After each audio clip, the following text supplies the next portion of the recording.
Hai guys, sekarang ini bukan ngebahas soal Tira episode terakhir. Episode terakhir ini mengisahkan bahwa Mbak Widya masih merencanakan bahwa dia akan menyerahkan naganya ke Krishna, tapi dengan intinya untuk melindungi Krishna, tapi dengan cara yang berbeda. Ternyata naganya Mbak Widya ini atau tidak bisa diambil, lebih tepatnya harus diserahkan kepada orang melalui orang yang mempunyai naga tersebut. Hanya ini kesempatan bahwa dia mesti untuk melawan Haikal. Aku yakin sih sebenarnya, aku lihat dari sisinya Haikal, sebenarnya Haikal itu orang yang baik.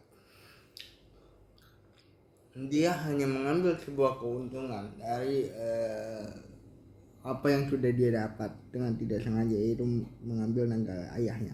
Aku tahu Haikal itu sebenarnya orang yang sangat baik.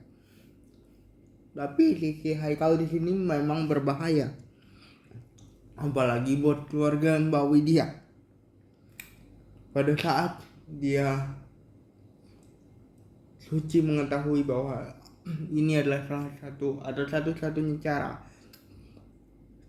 yang bisa dilakukan ketika untuk melawan Haikal. Sebenarnya ketika kita bicara soal untuk melawan Haikal, sebenarnya aku setuju, karena dengan adanya naganya Mbak Widya, pada saat Suci menyerahkan seluruh naga atau mengeluarkan seluruh naga dari bumi ini, dia masih mempunyai naga Mbak Widya sebagai lawan untuk istilahnya dulu nih mantranya gitu kan.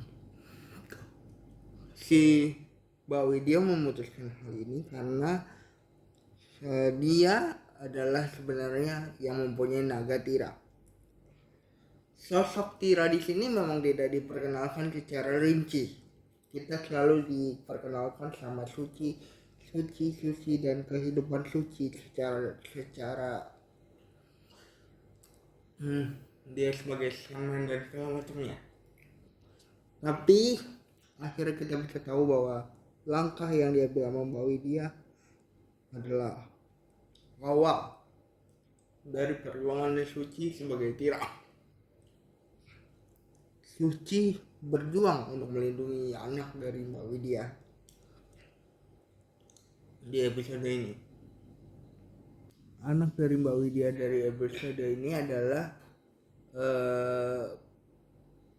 sebenarnya awalnya Mbak Widya pengen memberikan naga itu dengan cara yang dilakukan ibunya dulu, yaitu menyerahkan begitu saja dan mengorbankan nyawanya. Tapi Mbak Widya tahu bahwa kalau dia menyerahkan naga itu langsung kepada Krishna bukannya aman, malah dikejar-kejar. Kepemilikan roh naga di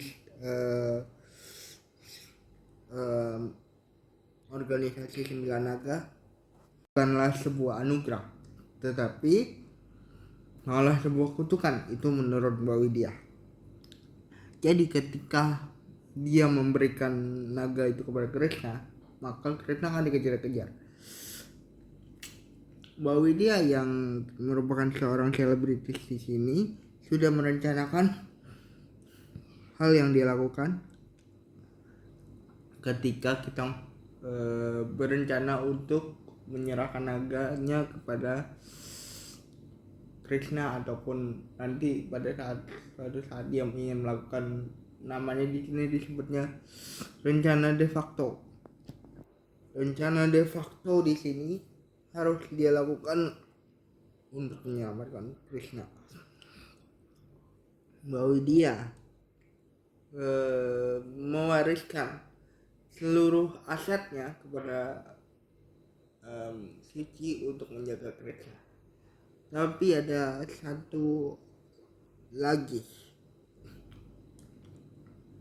setup besar yang disiapkan sama BCU untuk kedepannya.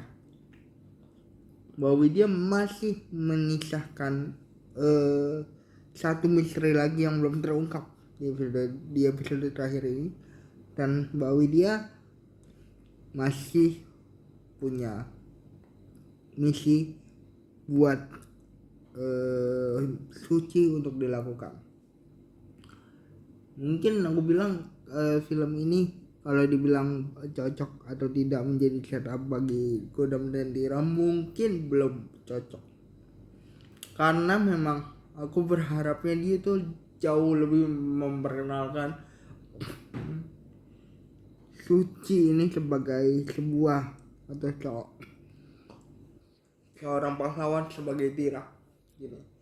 Tapi ini punya masa depan yang bagus jika nanti sequel ataupun nanti yang akan dilakukan sama Godam dan Tira di film Godam dan Tira, maksudku itu jauh lebih matang, karena masalah di BCU itu adalah kematangan sebenarnya sih.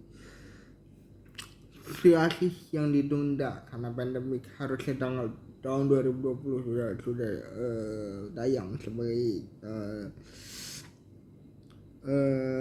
penerus Gundala, dan baru tayang di tahun 2022 atau bahkan tahun 2023 awal ya. Aku yakin itu ada perubahan cerita atau perubahan karakter yang mungkin kalau kita sadar dengan kita tahu prosesnya, mungkin kita akan sadar bahwa itu adalah karakter yang baru saja di develop di akhir-akhir ini. Seharusnya kalaupun ada penyesuaian, menurutku mereka harus tahu bagaimana cara menempatkan karakter-karakter baru yang terjadinya mungkin di tengah-tengah proses produksi karena pandemi itu, untuk penyesuaian cerita.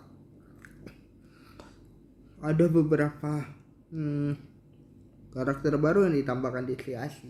Ini aku bahas masalahnya dulu ya, menurutku ya, yang sebenarnya nggak perlu amat, yang diperankan sama Fadly Faisal atau Ai Nyagala juga. Sebenarnya karakternya tidak perlu banget, dia mungkin hanya memanfaatkan apa yang terjadi istilahnya di seiring berjalannya waktu, karena Ai sedang naik daun, dia menyesuaikan karakter yang diperankan sama Ai untuk film kreasi. Nah, aku sih berharapnya bahwa dia atau Bumi Langit bisa lebih cerdas untuk menyesuaikan ataupun membuat cerita yang mumpuni buat Godam dan Tira nantinya. Itu saja yang bisa bahas dari film atau series terakhir. Bye guys.